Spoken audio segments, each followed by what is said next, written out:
Hello दोस्तों, मेरा नाम है जितेंद्र कबीर और आपके अपने यूट्यूब चैनल जेके लर्निंग पॉइंट में आपका स्वागत है। दोस्तों, आज की इस वीडियो में हम ईवीएस एनसीईआरटी की समरी को देखने वाले हैं, तो बने रहिएगा वीडियो में अंत तक क्योंकि वीडियो बहुत ही इंटरेस्टिंग होने वाली है। तो चलिए शुरू करते हैं। जैसा कि आप लोगों ने गांव में देखा होगा कि अक्सर ज़मीन की जो पुताई है वो गोबर से की जाती है। ऐसा इसलिए क्योंकि गोबर से ज़मीन की पुताई करने से जो मिट्टी होती है उसमें कीड़ा नहीं लगता है। और गांव में आपने ये भी देखा होगा कि जो छप्पर की दीवार होती है उसमें भी गोबर की पुताई कर दी जाती है ताकि जहाँ पर भी गोबर की पुताई हो जाए वहाँ पे कीड़े ना लगे। और जो सोहना गांव है वो हरियाणा में पड़ता है और सोहना और दिल्ली के बीच में गुड़गांव शहर स्थित है। और आपको ये भी बता दें कि जो डेरा गाजी खान है वो पाकिस्तान में है। तो बढ़ते हैं आगे। आइए अब मधुमक्खी पालन के बारे में देखते हैं। मधुमक्खी एक सामाजिक कीट है और इनमें एक रानी मक्खी होती है। छत में कुछ नर भी होते हैं और कुछ मक्खियाँ काम करने वाली होती हैं। मतलब जो मधुमक्खी का छत्ता होता है उसमें एक जो है रानी मधुमक्खी रहती है और साथ में जो है बहुत सारे काम करने वाली मक्खियाँ होती हैं और उसमें कुछ नर भी होते हैं। चूँकि ये लोग एक ग्रुप में रहते हैं इसीलिए इनको सामाजिक कीट कहा जाता है। और जो मधुमक्खी हैं वो ज़्यादातर लीची के फूल पर ही मंडराती रहती हैं और लीची के फूल फरवरी में खिलते हैं। ये प्रश्न आया था कि लीची के फूल कब खिलते हैं, तो लीची के फूल फरवरी में खिलते हैं। और ये जो मधुमक्खी होती हैं ये अक्टूबर से दिसंबर के बीच में अंडे देती हैं। देखिए इमेज में लीची का फूल दिखाया गया है और यहाँ पे मधुमक्खियाँ मंडरा रही हैं। तो लीची का जो फूल है वो मधुमक्खियों को बहुत ज़्यादा पसंद आता है। और छत्ते में एक रानी मक्खी और कुछ नर मधुमक्खी होते हैं तब बहुत ढेर सारी काम करने वाली मधुमक्खियाँ पाई जाती हैं। देखिए यहाँ पे ये जो रानी मधुमक्खी ये थोड़ी बड़ी है, बाकी जो है आपका जो नर मधुमक्खी है वो उससे थोड़ा छोटा है और जो वर्कर जो काम करने वाली मधुमक्खियाँ हैं वो सबसे छोटी हैं। तो इस प्रकार से मधुमक्खियाँ साथ में मिलजुल कर रहती हैं। बढ़ते हैं आगे। जब एक मधुमक्खी को रस का पता चल जाता है तो वो एक विशेष प्रकार का नृत्य करती हैं जिससे कि दूसरी मक्खियों को भी पता चल जाता है। और उसके बाद क्या करती हैं, वो मधुमक्खियाँ वहाँ पर आ जाती हैं और रस को निकाल के ले जाती हैं अपने छत्ते में। साथ ही मधुमक्खी पालने हेतु बॉक्स का प्रयोग होता है। जैसा कि आप देख पा रहे हैं कि इसी बॉक्स में आके मधुमक्खी लोग रहती हैं और यहाँ पे देखिए एक आदमी बॉक्स से मधुमक्खी के रस को यानी शहद को निकाल रहा है। और ये जो बॉक्स होता है जिसमें मधुमक्खी पालन होता है उसकी कीमत 2000 रुपये होती है। और बढ़ते हैं आगे। जिसमें चीनी का मीठा घोल भी डालते हैं। मतलब ये जो बॉक्स है इसमें चीनी का मीठा घोल डालते हैं। यहाँ पे देखिए चीनी का मीठा घोल डाला जा रहा है। और दवा भी छत को साफ करने हेतु काम आती है। और शहद के एक बक्से में लगभग 12 किलो शहद मिलता है। इस पॉइंट को आप याद रखिएगा कि एक बक्से में 12 किलो शहद मिलता है। बढ़ते हैं आगे।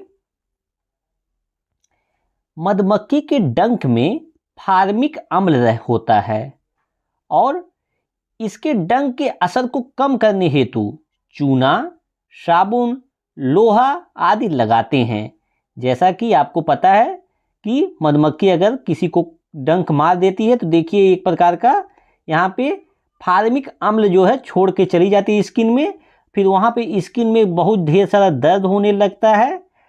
और अगर आप जो है चूना, साबुन या लोहा उस पर लगाते हैं तो उसका दर्द कम हो जाता है। तो ये है मधुमक्खियों की कहानी। आइए अब कुछ और सामाजिक कीट के बारे में देखते हैं। अगले जो सामाजिक कीट हैं, चींटियां, दीमक व ततैये, ये लोग भी ग्रुप में रहते हैं और इनके डंक में भी फार्मिक अम्ल होता है। जो मधुमक्खी के डंक में जो फार्मिक अम्ल होता है वही फार्मिक अम्ल इनके भी डंक में होता है। और चींटी भी एक कीट ही है।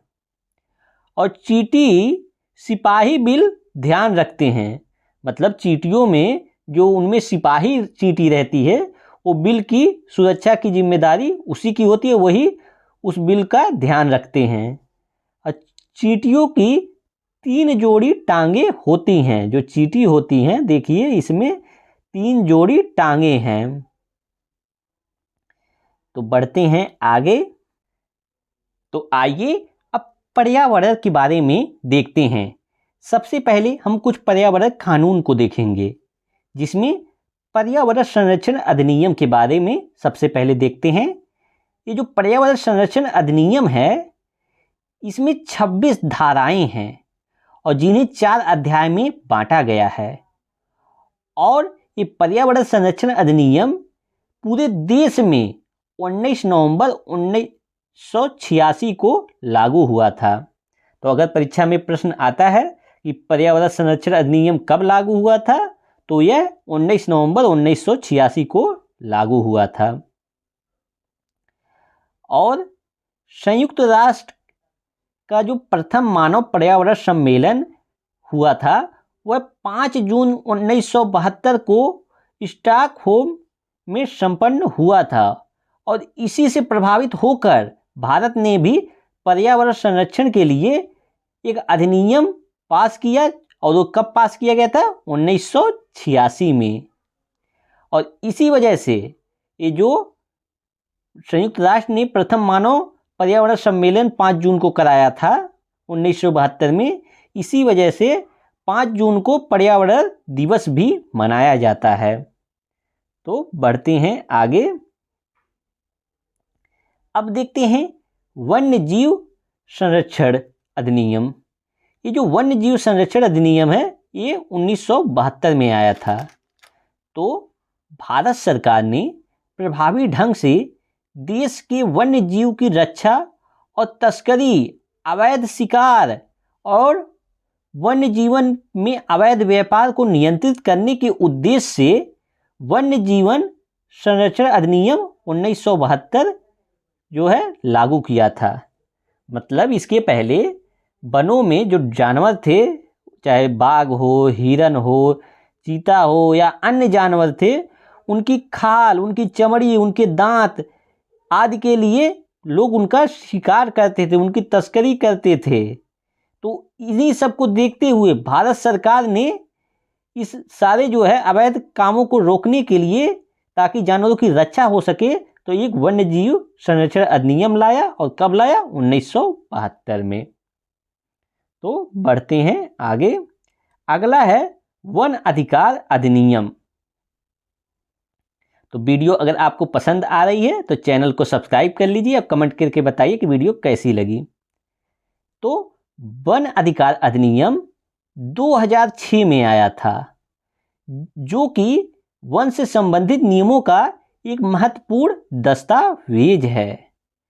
और यह कानून जंगलों में रहने वाले लोगों के भूमि तथा प्राकृतिक संसाधन पर अधिकार से जुड़ा हुआ है। मतलब जो लोग वन में रहते हैं, जो आदिवासी लोग रहते हैं, ये उनके लिए कानून आया था। कौन सा कानून? वन अधिकार अधिनियम 2006। और यह कानून पूरे देश में पारित हुआ था। इसकी देखिए 2 डेट है। जो वन अधिकार अधिनियम है ये पारित तो 18 दिसंबर 2006 को हुआ था, लेकिन ये पूरे देश में लागू कब हुआ था? 31 दिसंबर 2007 को। मतलब लगभग 1 साल बाद जो है लागू हुआ था। और वन अधिकार अधिनियम है, यह कानून आदिवासियों को जंगल पर उनका हक दिलाता है और कहता है कि जो लोग कम से कम 25 साल से जंगल में रह रहे हैं उनका वहाँ के जंगल और वहाँ पर पैदा होने वाली चीज़ों पर हक है और उन्हें जंगल से हटाया ना जाए और जंगल बचाने में उनकी ग्राम सभा कार्य करे। मतलब यह जो जंगल अधिकार अधिनियम पास हुआ था यह आदिवासियों को जंगल पर उनका हक दिलाता है और बोलता है कि जो लोग जंगल में कम से कम 25 साल से रह रहे हैं तो वहाँ पर पैदा होने वाली सारी चीज़ों पर और जंगल पर उनका हक है और उनको जंगल से नहीं हटाया जाएगा और बाकी वही लोग जंगल को बचाने का भी काम करेंगे। तो आइए जंगल को बचाने के लिए कुछ आंदोलन किए गए थे, उन आंदोलन के बारे में पढ़ते हैं। सबसे पहले चिपको आंदोलन को देखते हैं। ये जो चिपको आंदोलन है इसमें लोग क्या करते थे, पेड़ों से चिपक जाते थे और उनकी रक्षा करते थे। इस आंदोलन में महिलाएं पेड़ों से चिपक कर उनकी रक्षा करती थी। जब भी कोई पेड़ को काटने आता था तो जैसा कि आप इमेज में देख पा रहे हैं महिलाएं क्या करती थी, पेड़ों से चिपक जाती थी और पेड़ों की रक्षा करती थी। और आज से लगभग 300 साल पहले की बात है, राजस्थान के जोधपुर शहर में खेजड़ली नामक गांव में खेजड़ी वृक्ष की रक्षा करते हुए अमृता देवी बिश्नोई ने अपनी जान दे दी थी। उस टाइम पर भी जो ये अमृता देवी बिश्नोई हैं इनके ग्रुप के साथ जाके पेड़ों से चिपक गई थी और वहाँ के लोगों ने पेड़ों को काटने के लिए उनकी हत्या कर दिए थे। तो वहाँ पे राजस्थान में इनका अब बहुत ज़्यादा सम्मान किया जाता है। और ये जो चिपको आंदोलन है इस आंदोलन का नेतृत्व 1970 में भारत के प्रसिद्ध पर्यावरणविद सुंदरलाल बहुगुणा जोशी ने किया था। तो अगर परीक्षा में प्रश्न आता है कि चिपको आंदोलन का नेतृत्व किसने किया था तो आप कहेंगे कि इसका जो है नेतृत्व सुंदरलाल बहुगुणा जोशी ने किया था, जो कि आप इमेज में आप देख पा रहे हैं जिन्हें। तो बढ़ते हैं आगे, अब अप्पिको आंदोलन के बारे में देखते हैं। ये जो अप्पिको आंदोलन है ये 1983 में इस आंदोलन का नेतृत्व पांडुरंग हेगड़े ने किया था और यह चिपको आंदोलन का ही रूप था और जिसकी शुरुआत कर्नाटक में हुई थी। ये हैं आपके पांडुरंग हेगड़े और ये भी चिपको आंदोलन की तरह ही इसमें भी लोग पेड़ से चिपक जाते थे जिस पेड़ को लोग काटने जाते थे। और अब देखते हैं नर्मदा आंदोलन।